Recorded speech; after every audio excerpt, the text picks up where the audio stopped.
Hello, everyone. My name is Julia Bordeaux, and I've worked at the college for about 10 years.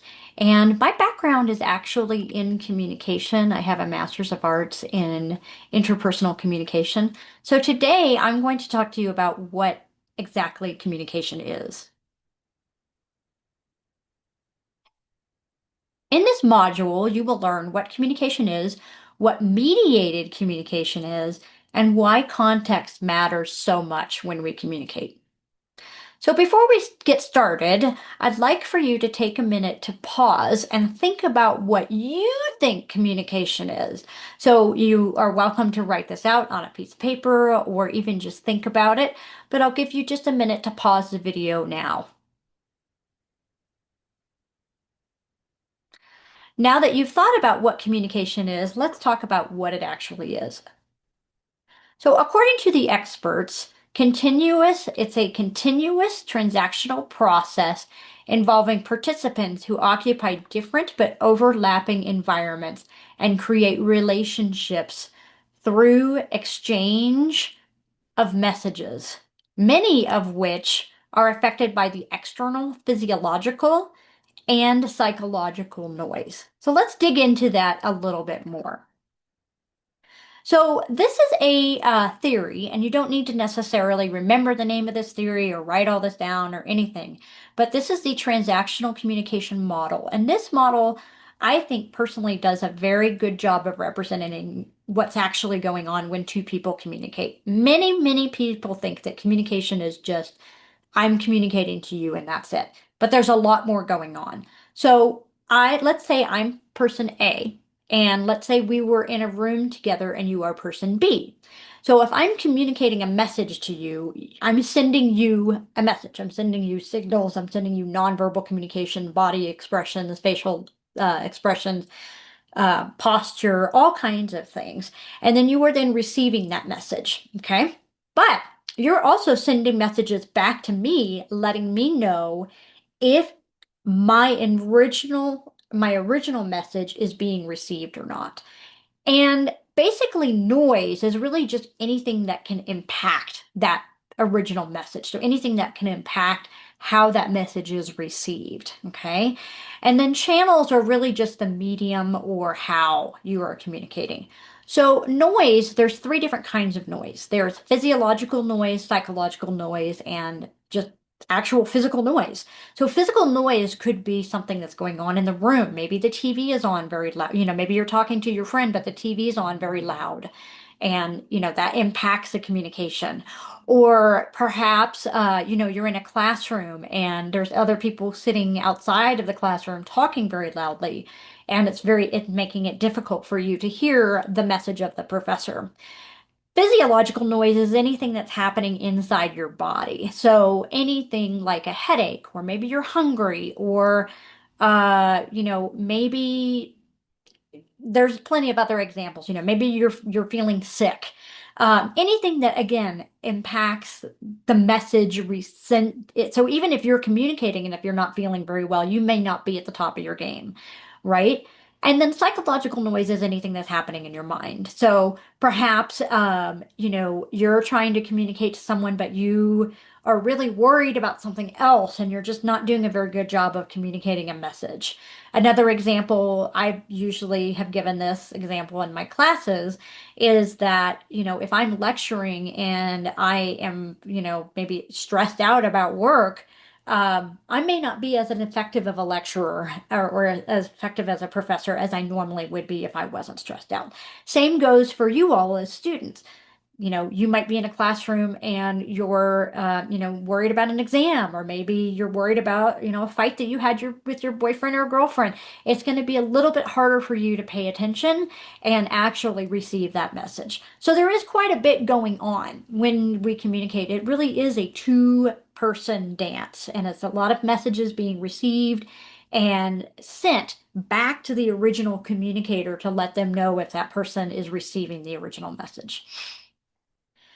So communication is a really important skill that is needed in the workforce. So according to the National Association of College and Employees, or NACE, communication, both written and oral, is a top skill that employers look for in college graduates. So in this chart, as you can see, the third skill is communication written, okay? And then the seventh skill is communication uh, verbal or oral communication. But as you can look at a lot of these skills, like for instance, working in a team is the second skill. That involves a lot of communication skills. So a lot of these skills that employers are looking for involve communication. So that's why it's really important to learn how to communicate effectively. So before we go into why context matters so much, I want you to again pause the video and on that same sheet of paper or another piece of paper, or you can even just think about it. How do you communicate differently depending on the situation and why? So I'll give you a minute to pause the video, and when you're ready, unpause the video and we'll move on. So context really does matter. So how we communicate should change based on the context. Competent communicators know how to communicate based off of different situations, and they actually change their communication style. So context can include things like who you are communicating with, why you are communicating. Are you asking for help? Are you seeking information? Are you resolving a problem? What are you actually trying to accomplish here? Where the communication is happening. So is it happening on via email? Is it happening through D2L, your learning management system? Is it happening in person? Because that can be different as well. And how the message is delivered. So are you writing the message down? Are you speaking it aloud? Or are you doing it online? Or is it mediated? And I'll get more into mediated communication here in a minute. So think about, as you thought about the situation, earlier, do you communicate differently with friends, differently than with your teachers, and why? Okay, so why that is. So, we may communicate. I know I definitely communicate with my friends differently than I do my supervisor. For instance, with my friends, I'm a lot more, more myself. I'm more authentic. And it's not to say that I'm not authentic with my supervisor because I have a very good relationship with him, but it's different. It's a lot more subdued. Okay. So, I definitely communicate with my friends differently. I may cuss more with my friends than I would obviously I'm not going to cuss around my supervisor, okay? And same goes for, teachers, parents, and also think about if your friends are around, you may communicate differently with your friends than if your parents are around versus if they're not. So, you have to really think about these contexts and it's really, really important to think about. And then mediated communication is just communication that happens through technology rather than in person. And believe it or not, this is the most common form of professional communication in the workplace, also in college. Now, you may be communicating with your professors in person if you're taking in-person classes, but many of you are going to be taking online classes. And so you'll be communicating with your professor via email and, all these, and, you might make a phone call. But you also might be meeting with your professors in person if you go visit their office hours. But generally speaking, most students will email their professor first before going and speaking with them. So this is really common, and this is really, really common in the workplace as well. So here are some examples. So email, I mentioned that before, and I also want to point out your student email. This is incredibly, incredibly important for you to be checking on a very regular basis. And the reason for that is because we as college staff members cannot email information to you through a personal email. Okay. So I teach in the communication department part-time and I cannot email my students to a Gmail account. Okay. And that has to do with a rights act that was passed years ago and that basically just protects your information. So it has to go specifically through college channels. So please check your student email because anything that's college related will be sent to your student email. Texting. You may be able to text your professors if they let you, or your supervisor if they let you. Okay, so that's when appropriate. Phone calls, D2L discussion boards, you'll be using those a lot as college students if you're taking online classes, Zoom or Teams. And then so you'll be taking classes online. If you are taking classes online, you'll be taking those through Zoom or Teams. And then you might also be using Teams chat.